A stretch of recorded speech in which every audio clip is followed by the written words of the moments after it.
Our wealth, our security, our entire financial lives are measured in digits that can flicker and vanish with the whisper of an interest rate hike or the click of a central banker's mouse. It can feel abstract, even unreal. And that feeling, that small knot of anxiety in your stomach that asks, what does this all really mean? That's what we're going to talk about today. Because here's an unsettling truth. Ancient empires, thousands of years ago, understood the nature of real wealth far better than we often do. They knew that money wasn't just a symbol. They knew it was a delicate ecosystem of trust, tangible resources, and ultimately survival. And in forgetting their hard-won lessons, we may be making ourselves dangerously vulnerable. Think of ancient Egypt, a civilization that endured not for a few centuries, but for millennia. Its incredible longevity wasn't just built on the gold of the pharaohs, though they had mountains of it. The true foundation of its empire was something much more fundamental: grain. Every year, the Nile River would flood its banks, depositing a layer of rich black silt that made the land incredibly fertile. Egypt became the breadbasket of the ancient world. The pharaohs understood a profound truth. Ultimate power wasn't held in a vault of shiny metal, but in the ability to feed your people. Surplus grain was stored in colossal state-run granaries, protected with the same ferocity we now reserve for our gold reserves at Fort Knox. When famine struck neighboring lands, Egypt's reserves stabilized society. This wasn't just good governance. It was a reinforcement of the pharaoh's divine status as the provider, the one who ensured order against chaos. For the average Egyptian, wealth wasn't an abstract number in a ledger. It was bread on the table. It was the security of knowing that their family would survive the lean years. In its simplicity, this form of wealth was unshakable. Now let's contrast that with our modern world. We see countries with sky-high gross domestic product (GDP) figures, yet millions of their citizens rely on food banks to get by. The Nobel laureate economist Amartya Sen famously demonstrated that modern famines are rarely caused by an actual lack of food, but by failures in distribution and access. The system breaks down. Egypt's genius was in making the system of provision the core of its economy. So let me ask you, what's your personal granary? In our modern lives, this isn't necessarily about stockpiling food, though that's not a bad idea. It's about building a robust emergency fund.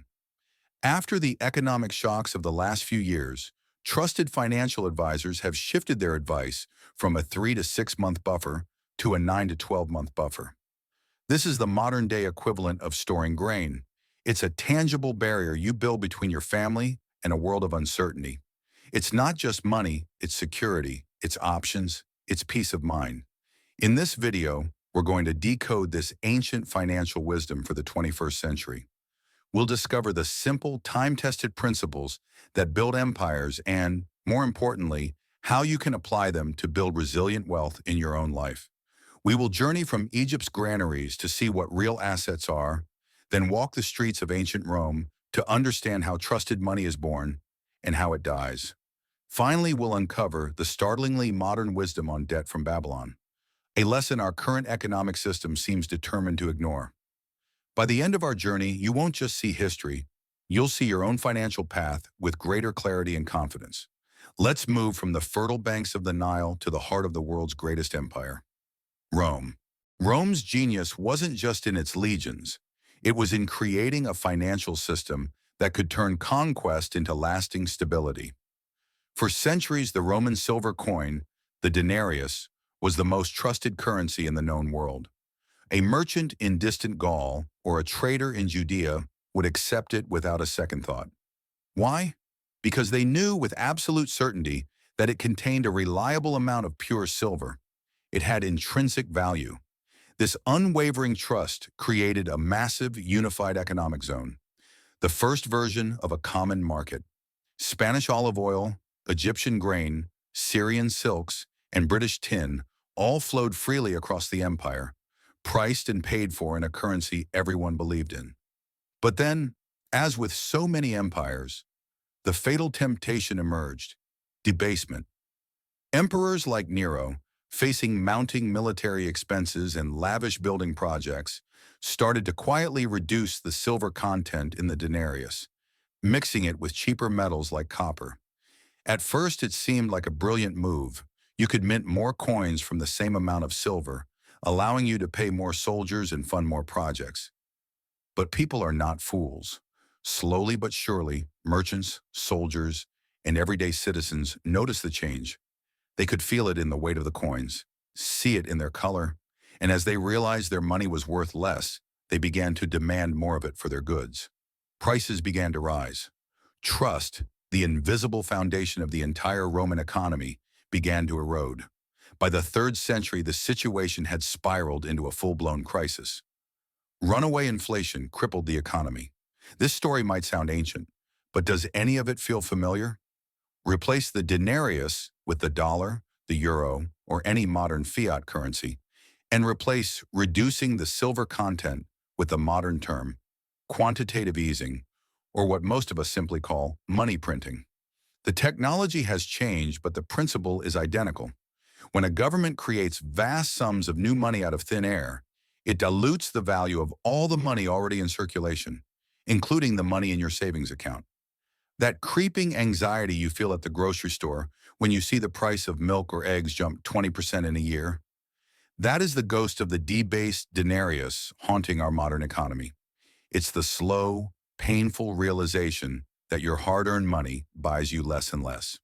It is the sound of trust evaporating. Rome teaches us a lesson that echoes through the ages. Money is only as strong as the belief people have in it. So what's the practical takeaway for us? It's about understanding the difference between currency and real value. It's about building a portion of your financial life on assets that can't be easily debased. For some, this might mean owning physical assets like gold or real estate. For others, it's investing in high-quality, profitable businesses that produce real goods and services people need, regardless of what the currency is doing. In many cultures, like in India or here in Vietnam, families have passed down gold jewelry for generations. It's not just an adornment, it's a family's ultimate insurance policy, a store of value that survives emperors, governments, and fluctuating currencies. The lesson isn't to abandon our modern financial system, but to anchor ourselves with a foundation of real, intrinsic value, just as the Romans once did with their pure silver. Long before Rome even existed, long before Egypt's great pyramids touched the sky, the ancient Mesopotamians were grappling with a financial concept that feels incredibly modern. The idea that money doesn't have to be a physical object at all. In the bustling cities of Babylon, wealth was often just a record etched onto a simple clay tablet. This was a profound revolution in human thought. Farmers could borrow grain from the temples to plant their fields, with the promise of repayment at harvest time recorded in cuneiform script.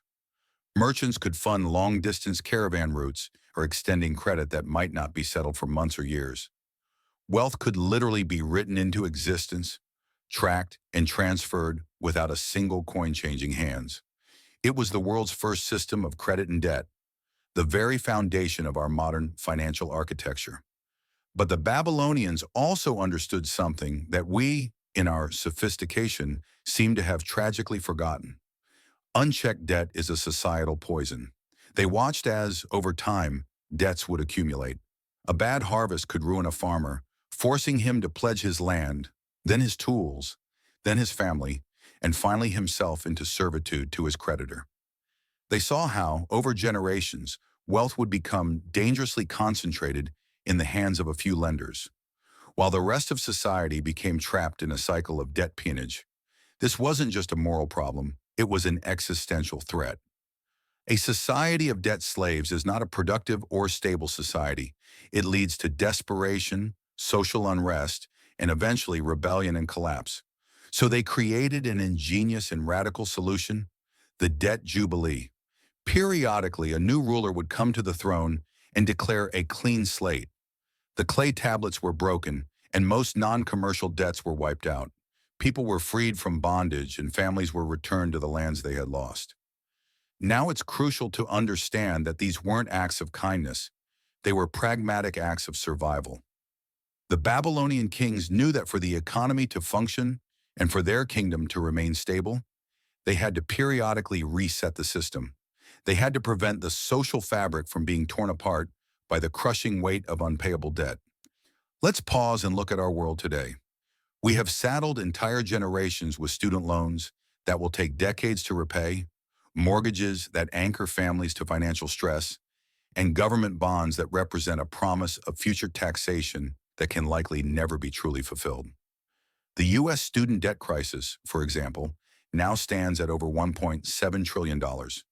Research from institutions like the Federal Reserve has shown this debt burden delays major life events like marriage, home ownership, and starting a family. It acts as a powerful brake on economic vitality. Babylon would have recognized this danger instantly. They would look at our global debt-to-GDP ratio, which has reached staggering heights, and see the same societal cracks they worked so hard to mend. Modern economists like Ray Dalio describe this phenomenon as the long-term debt cycle, a repeating pattern in history where credit expands, bubbles form, and an inevitable, painful deleveraging occurs. The Babylonians simply chose to manage this cycle proactively rather than waiting for a catastrophic collapse like the one we saw in 2008.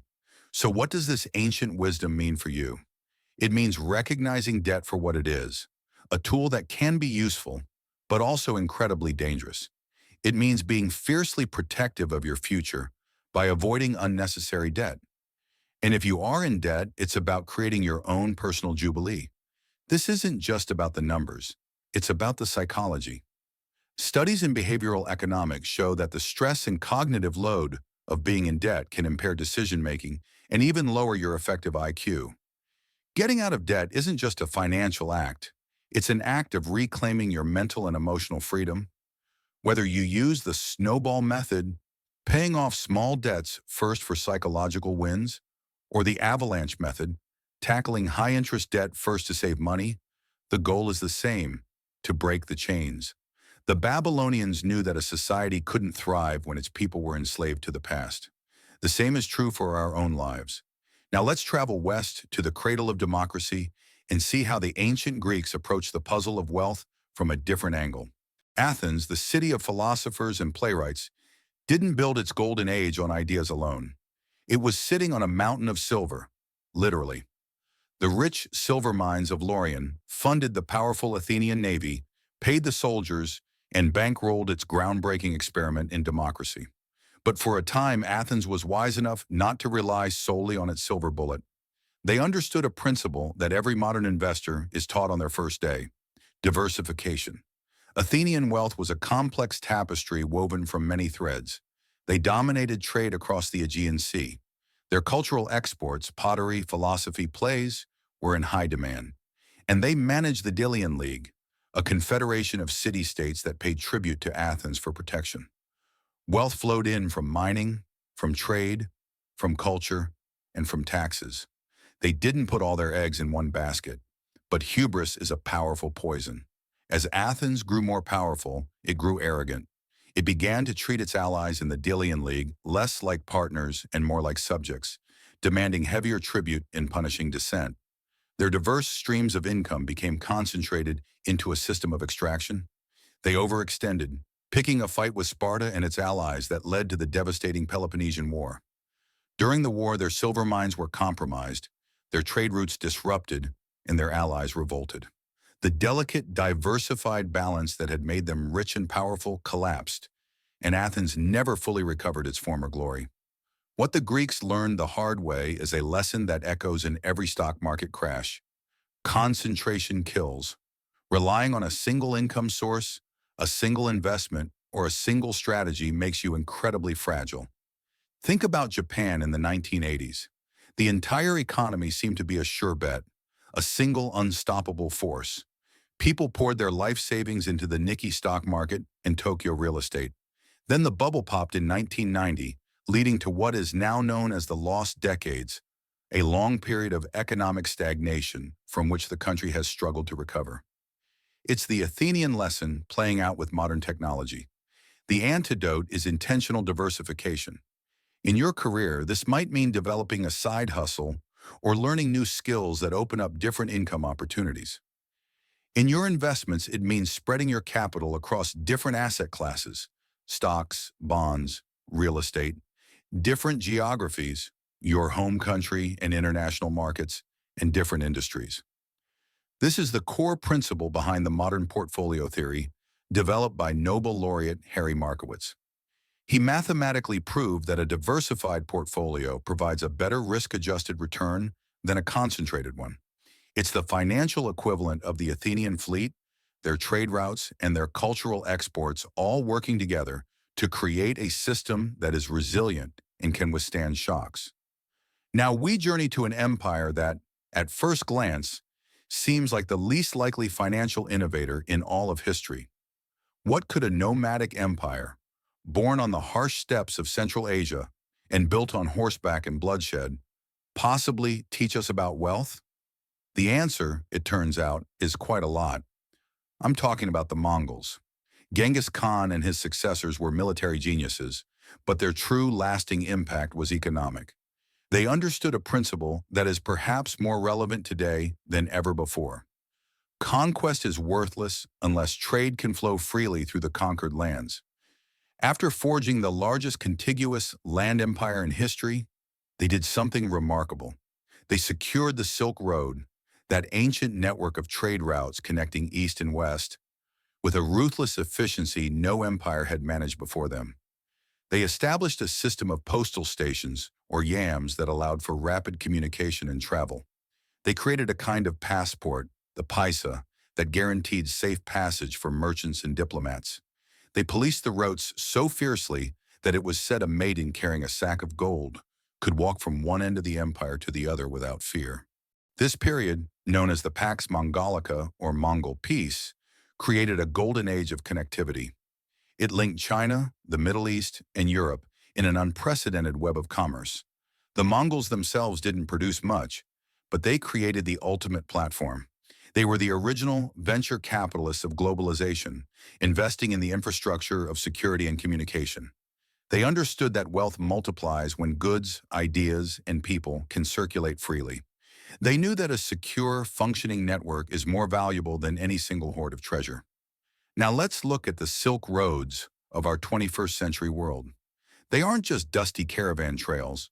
They are the container ships crossing the Pacific, the fiber optic cables lying on the ocean floor that carry our data, and the invisible financial networks like SWIFT that process trillions of dollars in transactions every day. For the last several decades, we took the stability of these networks for granted, but recent years have delivered a series of brutal shocks. We saw what happens when a single ship, the Ever Given, gets stuck in the Suez Canal, grinding a significant portion of world trade to a halt. We learned during the pandemic how a disruption in a single microchip factory in Asia could shut down car production lines in America.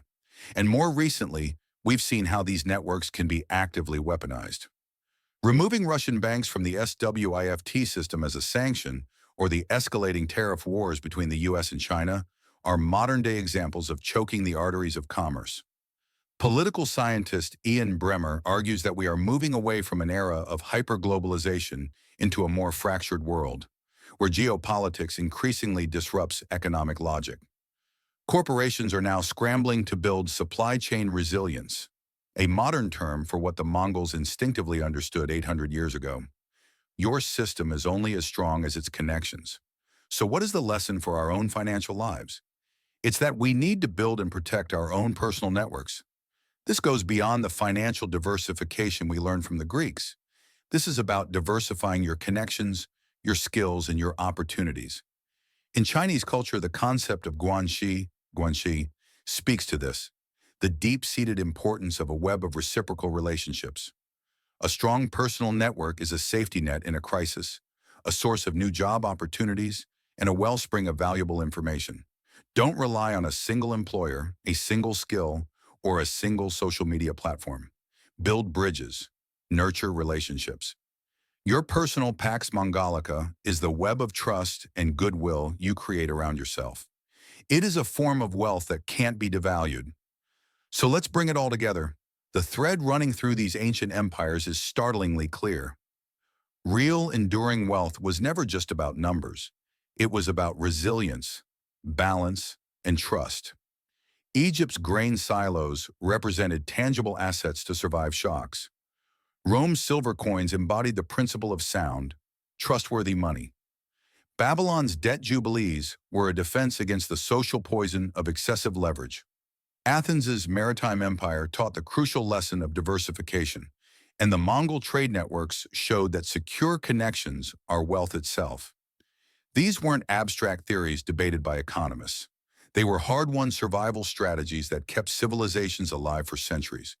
And when those principles were corrupted, neglected, or abandoned, collapse inevitably followed.